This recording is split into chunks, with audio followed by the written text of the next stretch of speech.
OPC अनि BPC cement, जसको विश्वसनीयता छ अमूल्य। अटल पावर, भरोसा प्रबल, निर्माण अटल।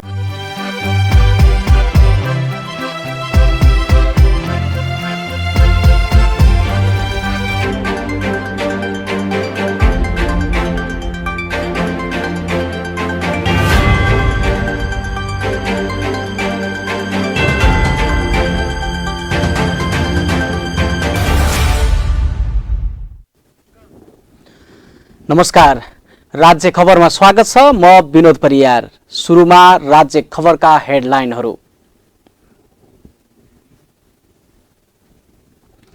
नयाँ सरकार गठनका लागि ओली र देउवाको दाबी। राष्ट्रपति कानूनी परामर्शमा विपक्षी दलद्वारा राष्ट्रपतिको भूमिकामा आशंका।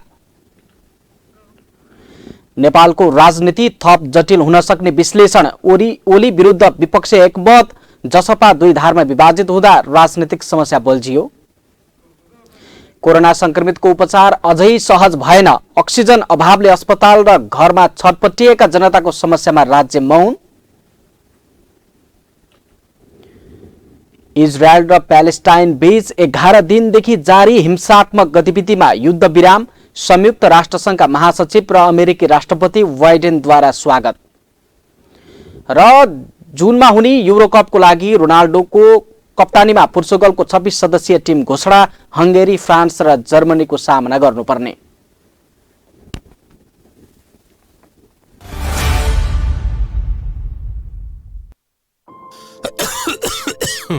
खोक्न फेरि सुरु भयो है।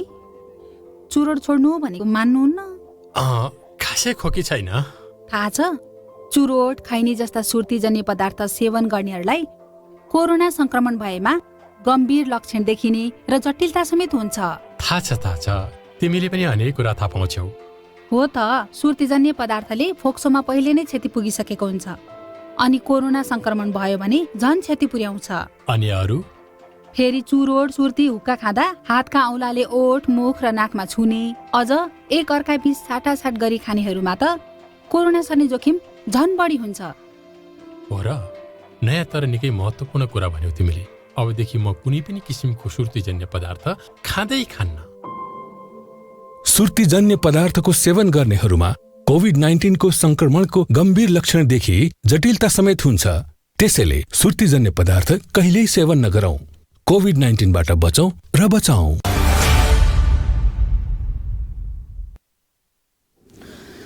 अब समाचार विस्तारमा।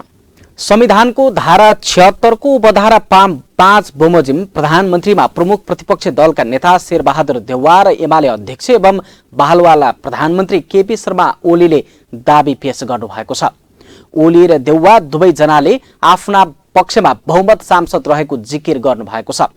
सभापति देउवाले आफ्नो दल कांग्रेस, नेकपा माओवादी केन्द्र, जसपा उपेन्द्र यादव पक्ष र एमालेका नेपाल पक्षका 149 सांसदको समर्थन रहेको दावी गर्दै शीतल निवासमा पत्र दर्ता गराउनु भएको छ। त्यसअघि कांग्रेस संसदीय दलको कार्यालय सिंहदरबारमा उनीहरूले हस्ताक्षर संकलन गरेका थिए। देउवालाई प्रधानमन्त्रीमा समर्थन रहेको दावी गर्न देउवाका साथै माओवादी अध्यक्ष प्रचण्ड, जसपाका बाबुराम भट्टराई, उपेन्द्र यादव, माधव कुमार नेपाल लगायतका नेताहरू शीतल निवास पुग्नु भएको थियो। यस्तै आज नै प्रधानमन्त्री ओलीले शीतल निवास पुगेर राष्ट्रपति विद्यादेवी भण्डारी समक्ष फेरि प्रधानमन्त्री पदको लागि दाबी पेश गर्नु भएको छ। नेकपा एमालेका 121 र जनता समाजवादी पार्टीका 23 गरी 153 जना सांसदको समर्थन रहेको दावी गर्दै ओलीले फेरि प्रधानमन्त्री पदको लागि दावी गर्नु भएको हो। प्रतिपक्ष गठबन्धन र सत्ता पक्षले नै दावी गरेपछि राष्ट्रपति कार्यालयले सांसदका हस्ताक्षरको अध्ययन गर्ने जनाएको छ। प्रधानमन्त्री पदमा दुई नेताले दावी गरेपछि राष्ट्रपति विद्यादेवी भण्डारी कानूनी परामर्शमा जुट्नु भएको छ। उहाँले कानूनी पक्षबारे परामर्श गरेर मात्र प्रधानमन्त्री नियुक्ति गर्न लाग्नु भएको हो। संविधानको धारा 76 को उपधारा 5 बमोजिम सरकार गठनका लागि नेकपा एमालेका अध्यक्ष केपी शर्मा ओली र नेपाली कांग्रेसका सभापति शेरबहादुर देउवाले राष्ट्रपति समक्ष दावी पेश गर्नु भएको छ। राष्ट्रपतिले प्रतिनिधि सभाका 2 वा 2 भन्दा बढी दलको बहुमत सहित दावी पेश गर्न दिएको समय सीमा भित्र ओली र देउवाले आफ्नो पक्षमा बहुमत रहेको भन्दै दावी पेश गरेका छन्। साँझ 5 बजे भित्र दाबी पेश गर्न भनिएकोमा ओलीले 4:30 बजे नै बहुमत दाबी गरेर शीतल निवासबाट बाहिरिनु भएको थियो भने देउवा पौने 5 बजे दाबी पेश गरेर बाहिरिनु भएको थियो। दुईजनाले बहुमत दाबी गरेकाले अब राष्ट्रपतिले दुवैले प्रस्तुत गरेको आधार अध्ययन गरेर प्रधानमन्त्री नियुक्त गर्ने बताइएको छ। यद्यपि विपक्षी गठबन्धनले भने राष्ट्रपतिको भूमिकामा आशंका व्यक्त गरेका छन्। प्रधानमन्त्री केपी शर्मा ओलीले बाहिर हल्ला गरिए जस्तो संविधान छलेर सत्ता कब्जा गर्ने कुनै उद्देश्य नभएको स्पष्ट पार्नु भएको छ। आज पत्रकार सम्मेलन गर्दै प्रधानमन्त्री ओलीले मुलुकलाई निकास दिनका लागि आफूले अघि बढाएको कदमको गलत व्याख्या गर्दै भ्रम फैलाउन खोजिएको टिप्पणी गर्नुभयो। प्रधानमन्त्री ओलीले नयाँ सरकार बनाएर अन्यल अवस्थाको अन्त्य गर्न राजनीतिक दलहरूलाई आग्रह समेत गर्नुभयो। अरूभन्दा पनि बजेट जेठ 15 गते त ल्याउनै पर्छ सरकारले। त्यसकारण वैकल्पिक सरकार बन्ने अवसर दिने हो भने तत्काल दिन जरुरी छ। यो त कसैको अधिकार खोजेको कुरा त होइन नि। मैले भने मार्ग प्रशस्त गरिदिएको छु। मैले मार्ग प्रशस्त गरेको छु। अर्को सरकार बनाउनका लागि वैकल्पिक सरकार बनाउन आह्वान गर्ने समय दिने काम सम्माननीय राष्ट्रपतिज्यूबाट होस्। मैले भने यसमा षड्यन्त्र कहाँ भयो, बन्न नदिएको कहाँ भयो। प्रधानमन्त्री ओलीले विश्वासको मत पाउँदिन भन्दा भन्दै संसदमा किन आएको भनेर विपक्षी दलहरूले उल्टी प्रश्न गरेको गुनासो गर्नुभयो।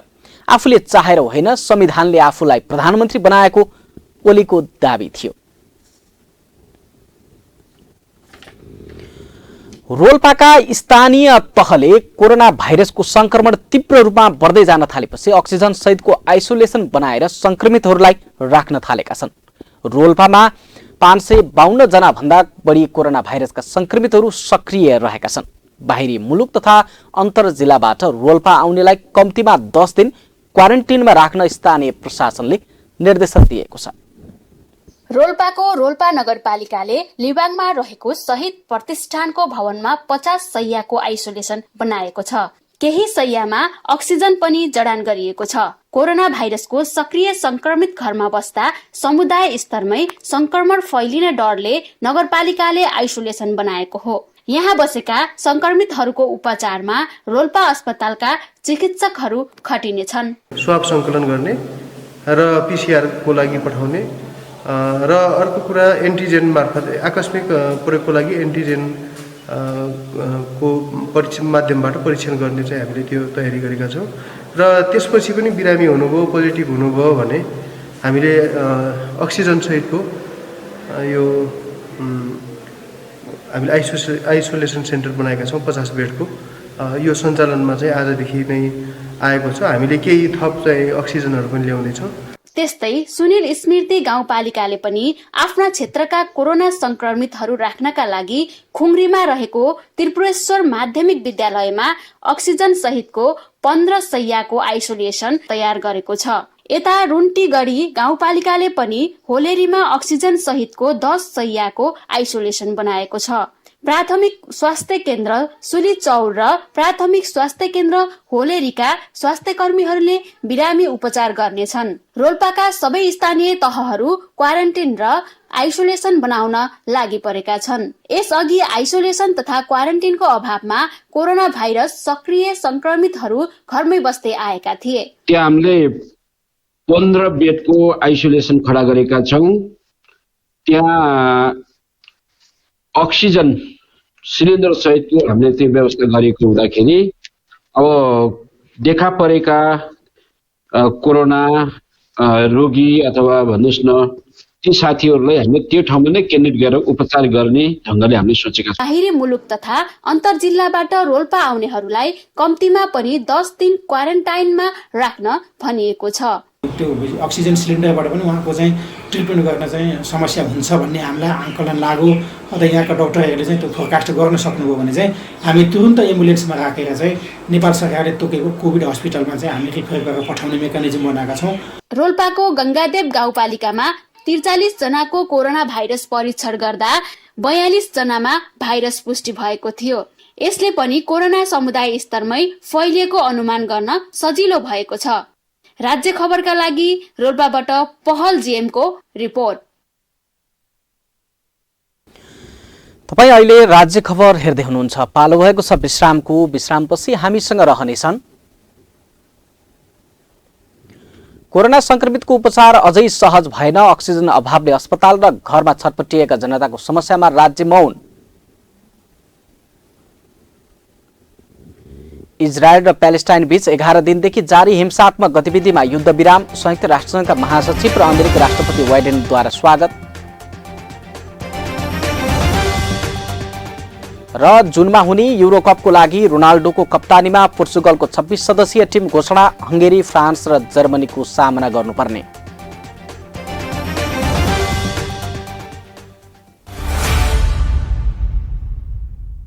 नेपाल गुणस्तर चिन्ह प्राप्त अटल पावर ओपीसी तथा पीपीसी सिमेन्ट। मूल्यमा होइन गुणस्तरमा विश्वास गर्नुहोस्। सस्तो सिमेन्टको प्रयोग गरेर आफ्नो निर्माणलाई कमजोर नबनाउनुहोस्। अटल पावर ओपीसी अनि पीपीसी सिमेन्ट, जसको विश्वसनीयता छ अमूल्य।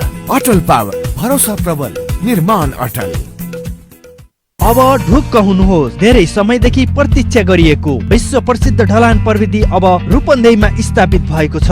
न मिस्त्रीको समस्या, न सिमेन्ट गिट्टी बालुवा खोज्ने र राख्ने ठाउँको समस्या, न त चुहिने भत्किने, न फिनिसिङकै समस्या। दिनभरि लाग्ने काम 2 घण्टामा तमाम। गुणस्तरीय ओपीसी सिमेन्ट, धोएको गिट्टी बालुवाबाट रेडीमिक्स कंक्रिट तयार गरी घर, पुल, बाटो तथा अन्य संरचना तयार गरी वर्षौंसम्म ढुक्क हुनुहोस्। लुम्बिनी आरएमसी रेडीमिक्सबाट कंक्रिट ल्याएर घर ढलान गरे। जिन्दगी भरिको लागि ढुक्क भए। तपाईँ ढुक्क हुनुहोस्। गुणस्तर लुम्बिनी आरएमसीले दिन्छ। लुम्बिनी रेडीमिक्स कंक्रिट प्रणाली, तिलोत्तमा 12, मङ्गलापुर, रूपन्देही। फोन 071 562 391, मोबाइल 98 570 35 966 र 98 026 52 956। लुम्बिनी रेडीमिक्स कंक्रिट प्रणाली।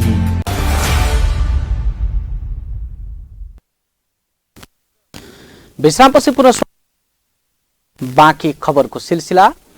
प्रधानमन्त्री नियुक्तिको विषयलाई लिएर गठबन्धनमा होमिएका दलहरू एकजुट भएका छन्। नेपाली कांग्रेसका सभापति शेरबहादुर देउवालाई धारा 76(5) अनुसार प्रधानमन्त्री बनाउने गरी दलहरू एकजुट भएका हुन्। आज सिंहदरबार स्थित कांग्रेस संसदीय दलको कार्यालयमा कांग्रेस माओवादी केन्द्र, नेकपा एमालेको माधव कुमार नेपाल समूह र जनता समाजवादी पार्टीको उपेन्द्र यादव पक्षका सांसदहरूले हस्ताक्षर गर्दै ओलीको विकल्पमा खडा भएका हुन्। कांग्रेस सभापति देउवाको पक्षमा 149 सांसदको हस्ताक्षर संकलन भएको नेता गगन थापाले जानकारी दिनुभएको थियो। निर्णय गरेर नेपाल जानुभएको, त्यही नै गरेर भन्नु होला, तर 149 जना सांसदहरू सहितको दाबी गर्ने भन्ने चाहिँ त्यसमा कसको नेतृत्वमा सरकार दाबी गर्ने? अब यसलाई छलफल गर्दै हुनुहुन्छ, तर टुङ्ग्याउनु भएको छ, तर त्यही गरेर भन्नु होला। अहिले कांग्रेस सभापति शेरबहादुर देउवाकै नेतृत्व करिब टुङ्गो लागेको हो, त्यही लाइनमा छलफल गर्नुभएको छ, तर नेताहरूले अझै यसलाई छलफल गरेर जाने टुङ्ग्याउनु भन्नुभएकोले गर्दा उहाँहरूले नै भन्ने कुरा उपयुक्त होला। राजनीतिले देश तातिरहेको छ, तर जनताको समस्या भने अर्कै छ। नेताहरू कुर्सी लडाईँमा व्यस्त भइरहँदा कोरोना संक्रमितहरू भने अक्सिजन नपाएर तडपिरहेका छन्। कतै बेडको खोजीमा भौतारिएका छन् भने कति संक्रमितहरूको उपचार तथा व्यवस्थापन हुन नसकेर सकस भइरहेको छ। यसतर्फ राज्यको कुनै ध्यान जान सकेको छैन। निजी अस्पतालको भूमिका चाहिँ के हुन्छ त? दोस्रो चरणको कोरोना महामारीको बेला दाङका निजी अस्पतालहरूले अस्पतालमा कोरोना संक्रमितहरूको उपचारको लागि छुट्टै बेडहरू व्यवस्थापनको तयारी गरेको भए तापनि अक्सिजनको अभावले गर्दा समस्या भएको बताएका छन्। त्यस्तै अस्पतालहरूले आफूहरूसँग अहिलेसम्म राज्यले कुनै समन्वय नगरेको समेत बताएका छन्। उनीहरूले यस्तो महामारीमा निजी अस्पतालहरू पनि सहयोगको लागि तयारी भए तापनि अहिलेसम्म कतैबाट केही कुरा समन्वय नभएको निजी अस्पतालहरूको भनाइ छ। अहिले कोरोना महामारीको समयमा सरकारले निजी अस्पतालहरूसँग पहल नगरेको चिकित्सक सङ्घ दाङले बताएको छ।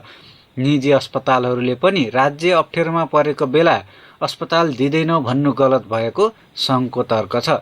तर ती अस्पतालहरूलाई राज्यले भाडामा लिएर भए पनि काम गर्नुपर्छ। त्यसका लागि निजी अस्पतालहरू तयारी रहेको सङ्घले बताएको छ। निजी अस्पतालले राज्यलाई अप्ठ्यारो परेको बेला अस्पताल दिँदैन भन्न पाउँदैन। उनले जुन किसिमको दायित्व बोध गर्नुपर्ने हो त्यो गर्नुपर्छ। तर यो कोरोना रोगको बिरामी त्यो अस्पतालमा गयो भने पछि अरू जनरलका बिरामी पनि त्यो अस्पतालमा डरले आउन सक्दैनन्। त्यस्तो बेलामा ती निजी अस्पतालहरू बन्द हुने अवस्थामा पुग्छन्। तसर्थ राम्रो के हुन्छ भने यो 2-3 महिनाको लागि सरकारले निजी अस्पतालहरूलाई पनि लिजमा लिने अर्थात् भाडामा लिने र त्यहाँ सरकारी शुल्क तोक्ने र त्यो पैसाबाट नपुग सञ्चालन खर्च राज्यले अनुदान दिने व्यवस्था मिलाउन सक्यो भनेदेखि यसमा कुनै विवादै छैन। दाङको तुलसीपुरमा रहेको तुलसीपुर सिटी हस्पिटल प्रणालीले 5 बेडसँगै अन्य केही निजी अस्पतालहरूले करिब 50 बेडको कोरोना संक्रमितहरूको उपचारका लागि बेड बनाउने योजना रहेको थियो। तर अक्सिजन अभावले गर्दा समस्या भएको अस्पताल सञ्चालकको भनाइ छ।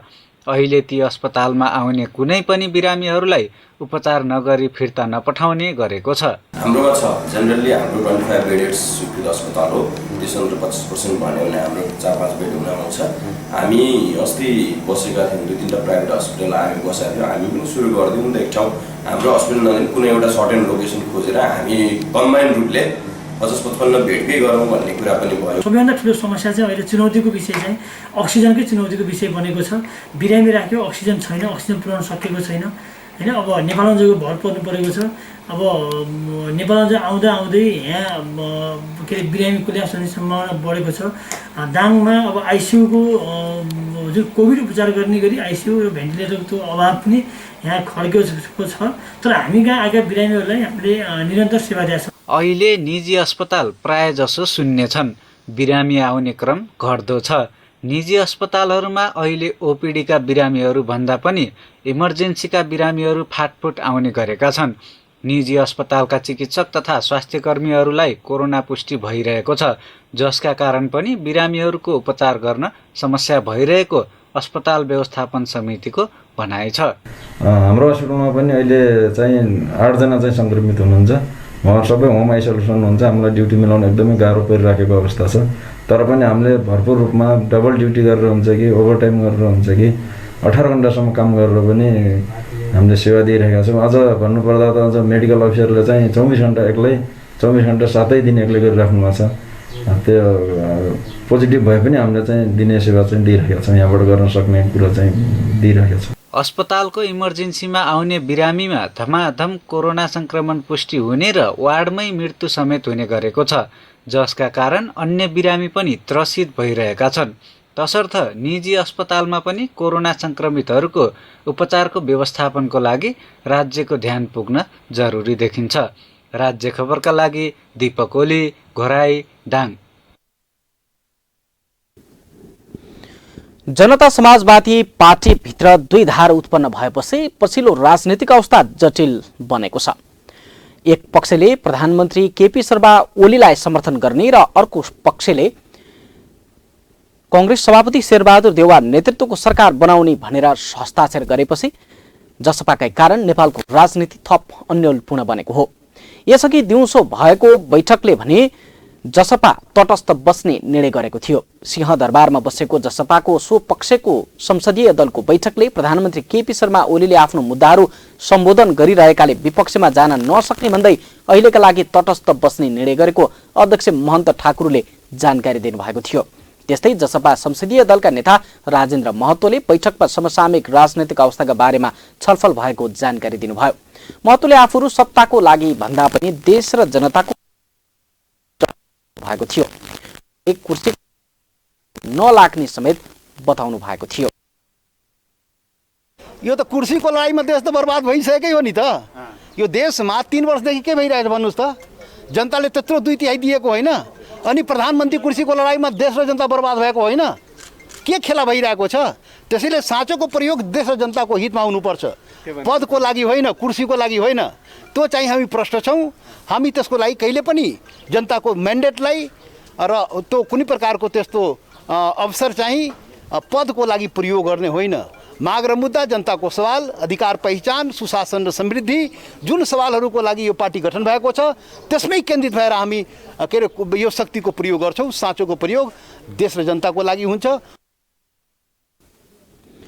तपाईँ अहिले राज्य खबर हेर्दै हुनुहुन्छ। एकैछिन विश्राम।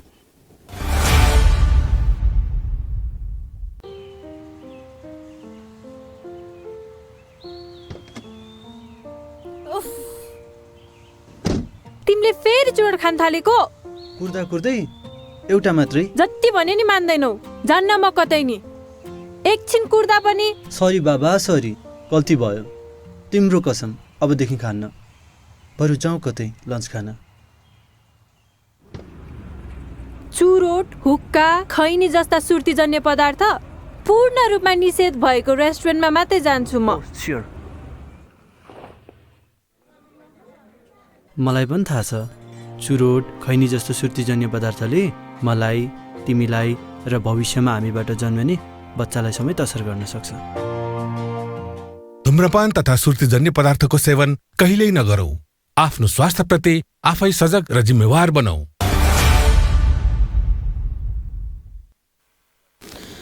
राज्य खबरमा विश्रामपछि पुनः स्वागत छ। बाँकी खबर अघि हेडलाइन पुनः एकपटक।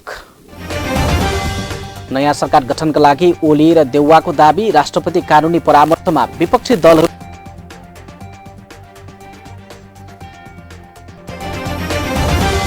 नेपालको राजनीतिमा थप जटिलता हुन सक्ने विषय।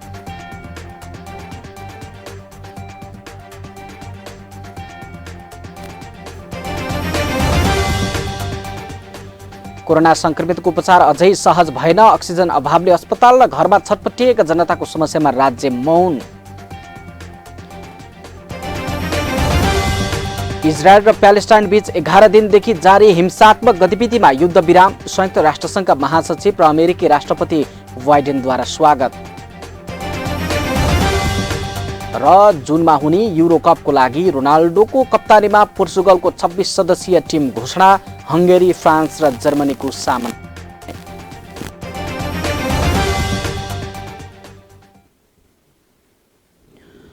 अब बाँकी खबर। नेपालको पछिल्लो राजनीतिक अवस्था दिनपछि के हुन्छ भन्ने अनुमान गर्न सकिएको छैन। यसैबीच प्रधानमन्त्री केपी शर्मा ओलीले संविधानको धारा 76 को 5 अनुसार बनेको सरकारबाट अर्को विकल्प खोज्नुपर्ने भन्दै अर्को सरकार गठनका लागि राष्ट्रपतिलाई आह्वान गर्नुभयो। त्यस लगतै राष्ट्रपतिले सरकार गठनको प्रक्रिया थाल्नु भएको थियो। सरकार गठनको प्रक्रियामा यतिखेर 2 जनाको दाबी परेको छ। विपक्षी नेपाली कांग्रेसका सभापति शेरबहादुर देउवा प्रधानमन्त्री हुने गरेर दाबी प्रस्तुत भएको छ भने अर्को तर्फबाट प्रधानमन्त्री केपी शर्मा ओली स्वयंले दाबी गर्नु भएको छ।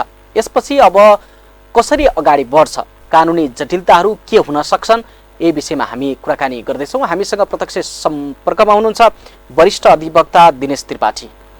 त्रिपाठीज्यू, यहाँलाई स्वागत छ। हजुर, धन्यवाद।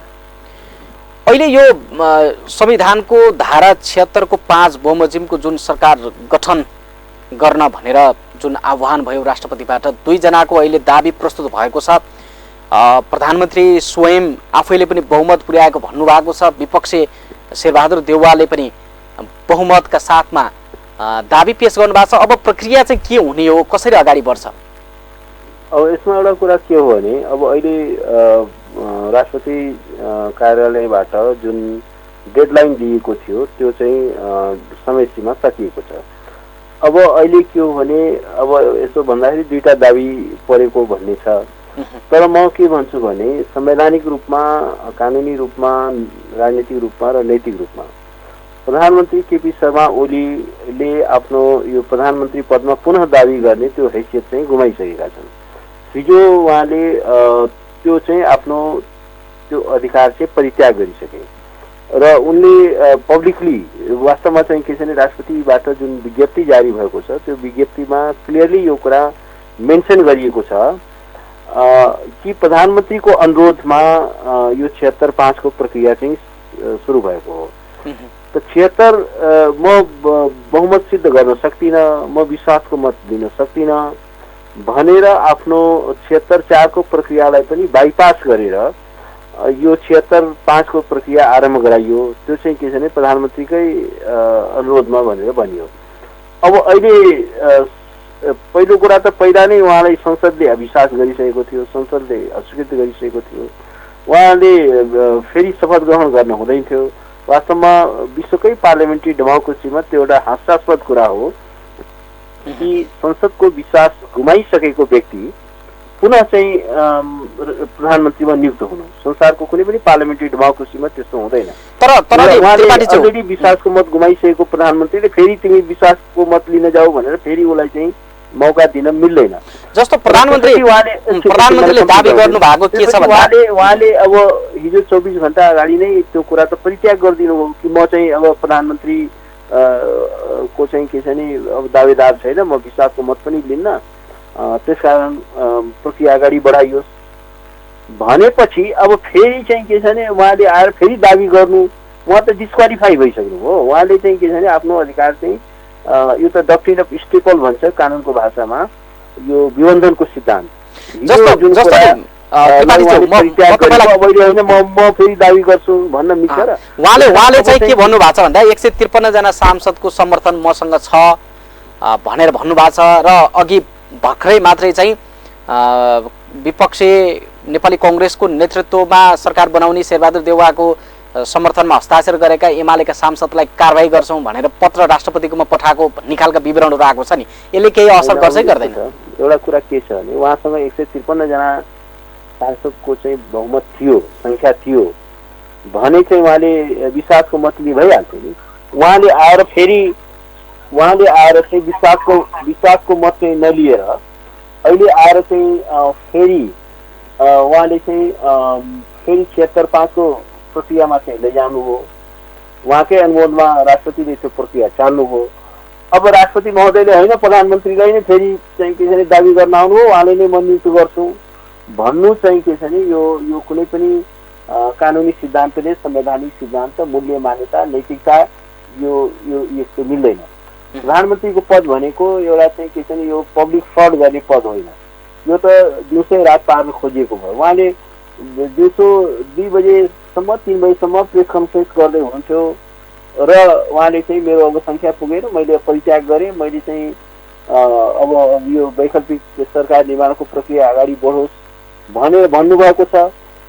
तर जब चाहिँ विपक्षीहरू एकजुट भएको उहाँले खबर पाउनुभयो अनि तत्काल चाहिँ उहाँले दौडेर चाहिँ के छ नि शीतल निवास पुग्नुभयो भनेपछि चाहिँ के छ नि यो एउटा अत्यन्त कपटपूर्ण छ, यो अत्यन्त जालसाजीपूर्ण र धोखाधडीपूर्ण छ।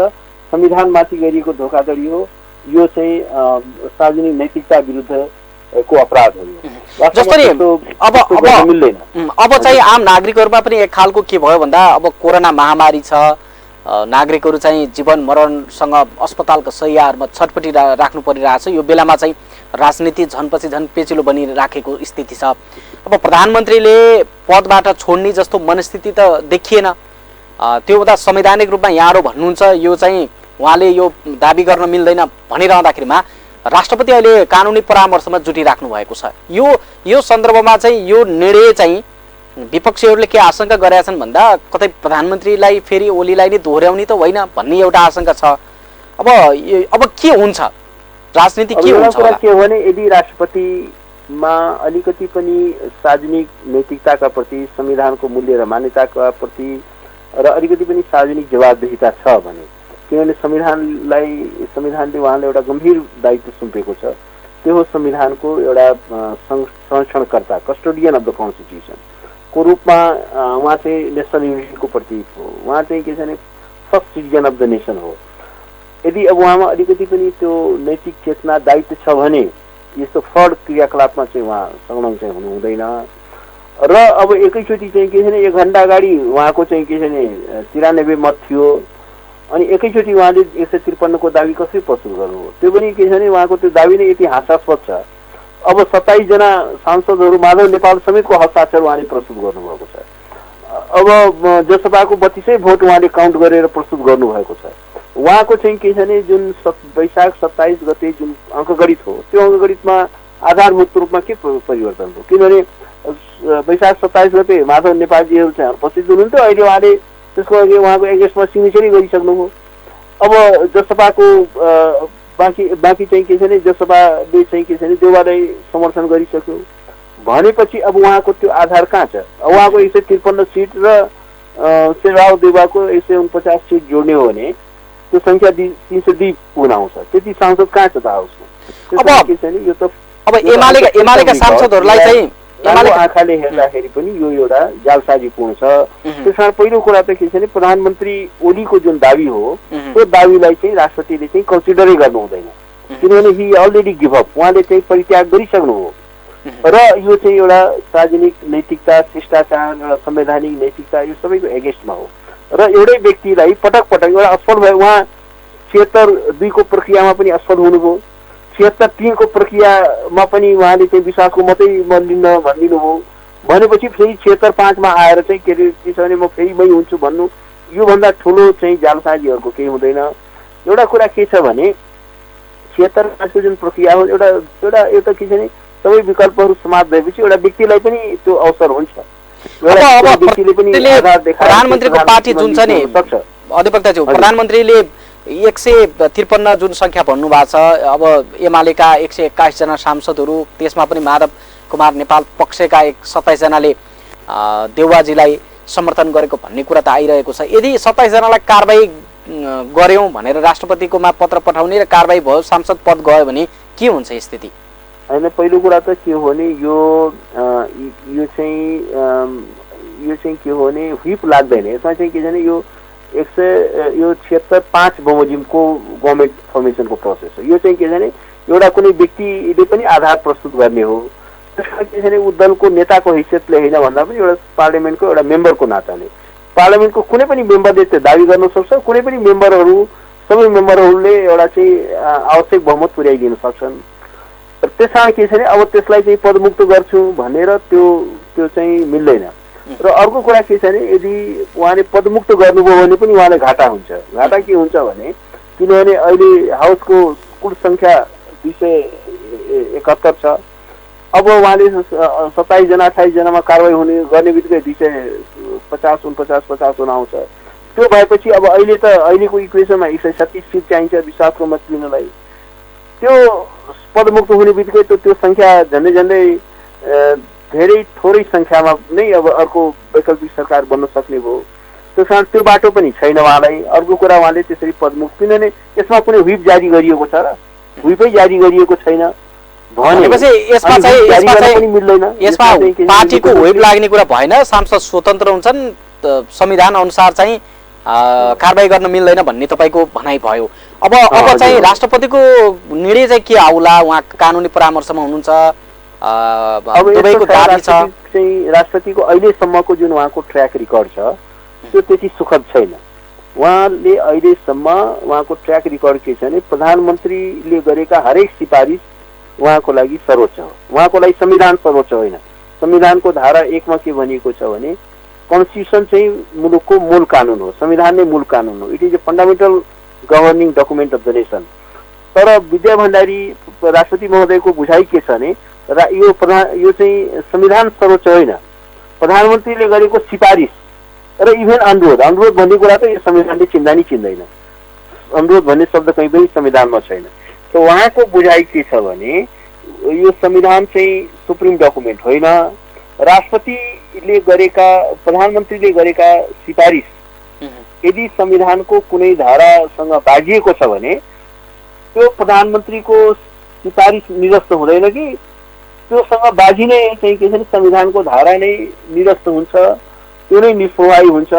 सिफारिसले संविधानलाई नै बदर गर्छ भन्ने संवैधानिक बुझाइमा राष्ट्रपति हुनुहुन्छ। जस्तो पाकिस्तानमा जब याह्या खानले जब मिलिट्री कु गर्यो अनि उसले राष्ट्रको नाममा सन्देश जारी गरेर के भन्यो भने I hereby declare if any provision of the constitution is inconsistent with my order I would be null and void. अर्थात् के छ भने मेरो आदेशसँग बाजिने यदि संविधानको कानुनको कुनै धारा कुनै दफा छ भने यो मेरो आदेशले चाहिँ के छ भने त्यो निरस्त हुन्छ भनेर उसले घोषणा गरेका थियो। अहिले राष्ट्रपति महोदयको संविधानको बुझाइ त्यस्तै छ।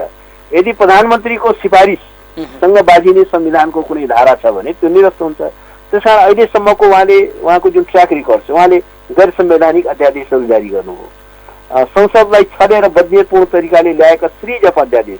एउटा चाहिँ पार्लियामेन्ट्री डेमोक्रेसीमा पार्लियामेन्ट हो नि यो कानुन बनाउने निकाय, तर रुल बाई अर्डिनेन्स त्यो चाहिँ अध्यादेश मार्फत चाहिँ के छ भने शासन गर्न खोज्नुभयो र राष्ट्रपति महोदयले त्यसमा मतियार भएर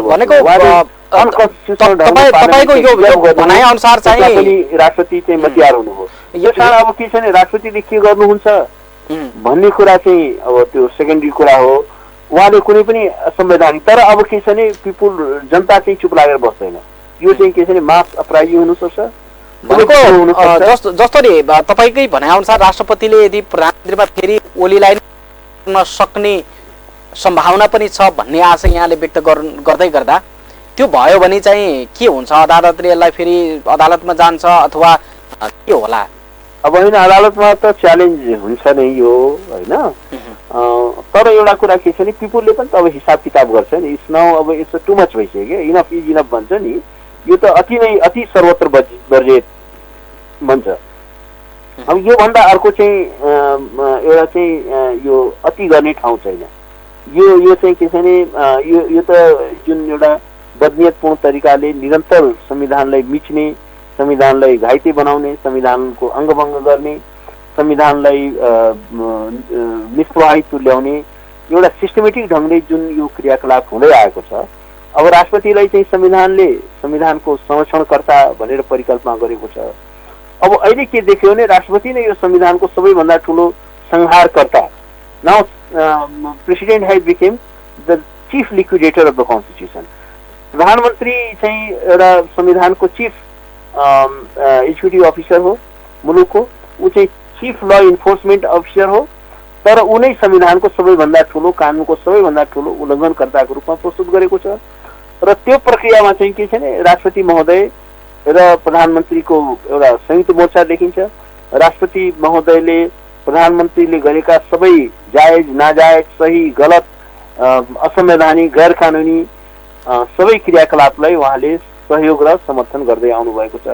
त्यसमा वास्तवमा के छ भने यो त यस्तो राष्ट्रपति पदमा कायम रहनु भनेको यो संविधानको लागि घातक छ, यो लोकतन्त्रको लागि घातक छ। यस्तो प्रधानमन्त्री पनि लोकतन्त्रको लागि घातक छ, राष्ट्रको लागि घातक छ र लोकतन्त्रका लागि घातक छ।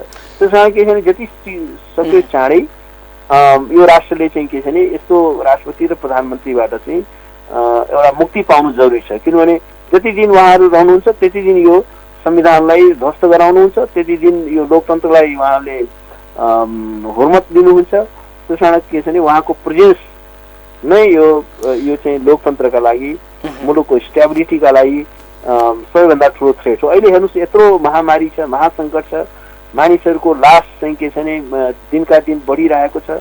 बिरामीहरूले चाहिँ एउटा सामान्य अक्सिजन पनि नपाएर मृत्युवरण गर्नु परिरहेको छ। त्यो नागरिकहरूको पीडाका प्रति उहाँहरूको एक शब्द कहीँ सहानुभूति छैन, कहीँ चाहिँ संवेदना छैन।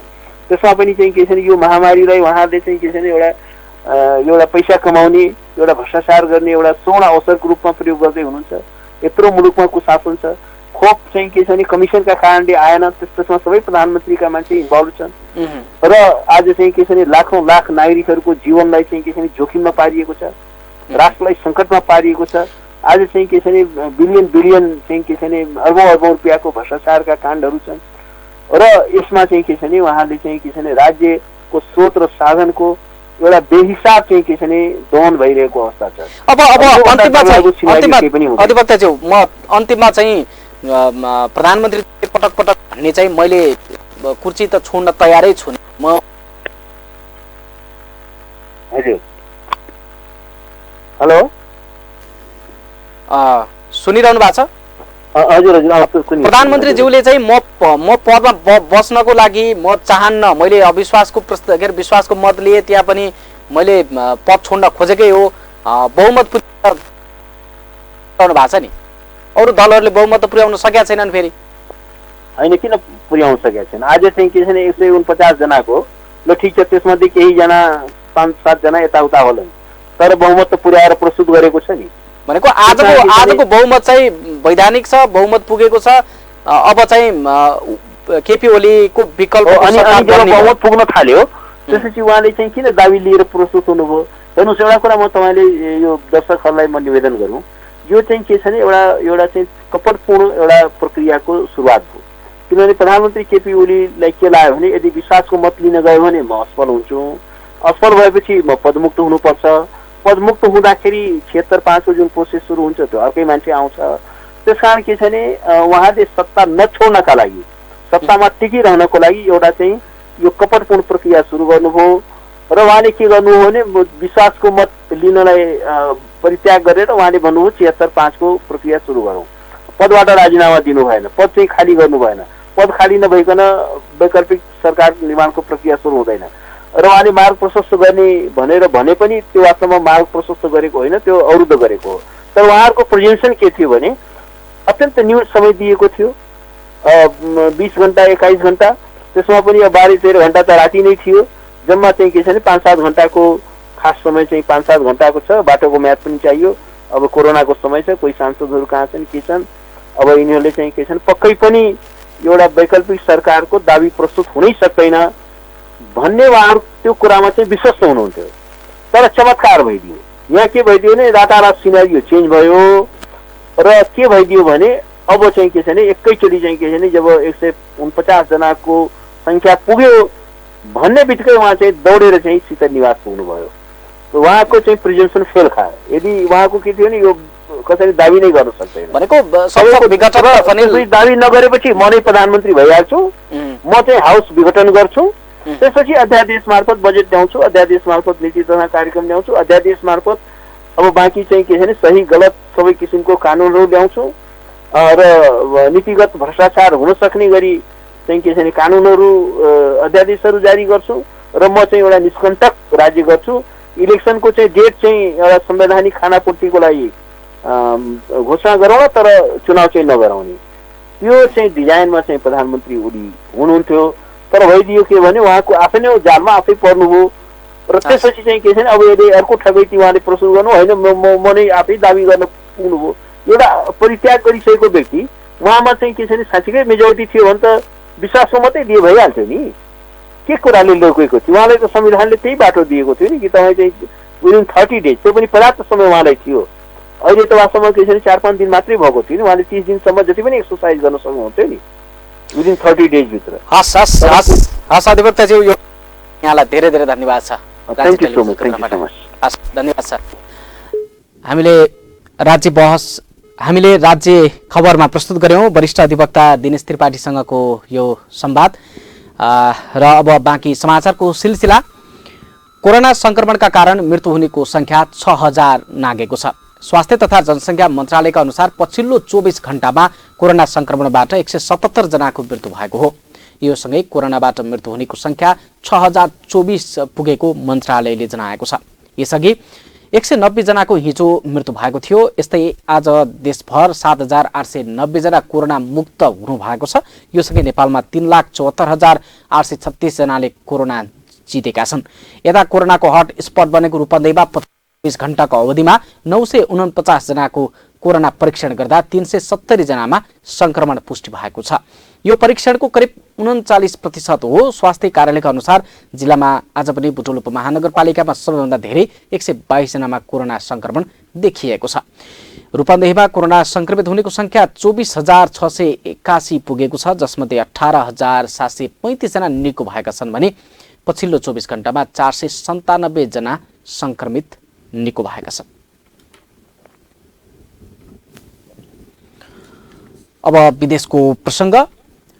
इजरायल र प्यालेस्टाइन बीच युद्धविराम भएको छ।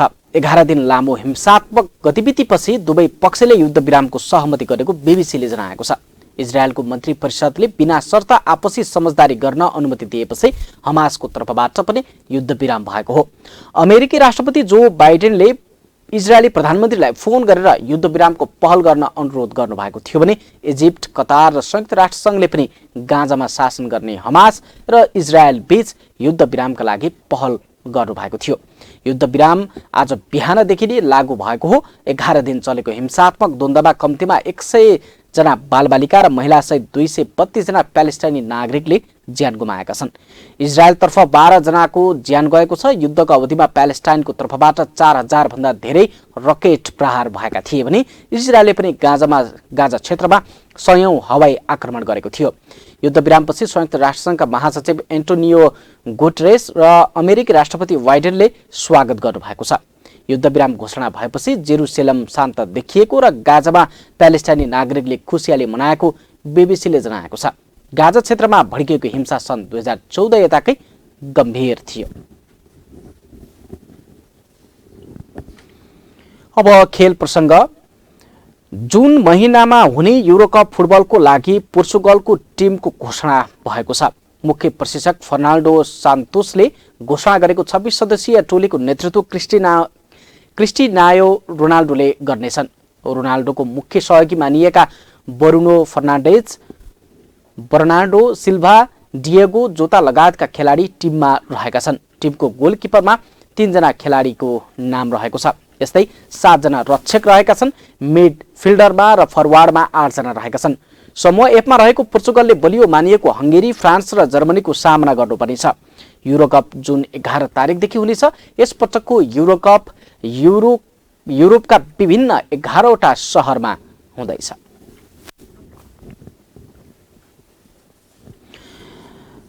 राज्य खबरको अन्त्यमा आइपुग्यौं। जाँदा जाँदै हेडलाइनहरू।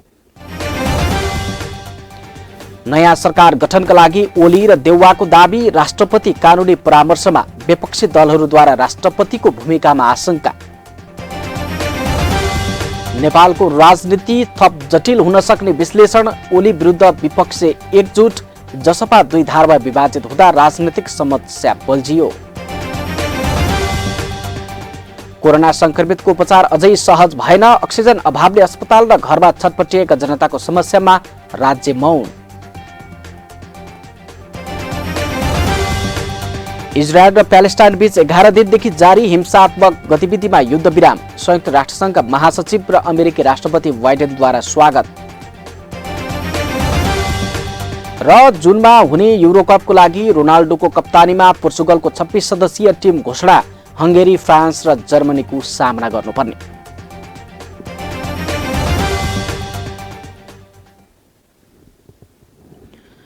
हवस् त, राज्य खबर अहिलेलाई यही सकिन्छ। अर्को खबर बुलेटिनका साथमा हामी उपस्थित हुनेछौँ। सूचना, मनोरञ्जन र समाचारका लागि हेर्दै गर्नुहोला राज्य टेलिभिजन। नमस्कार।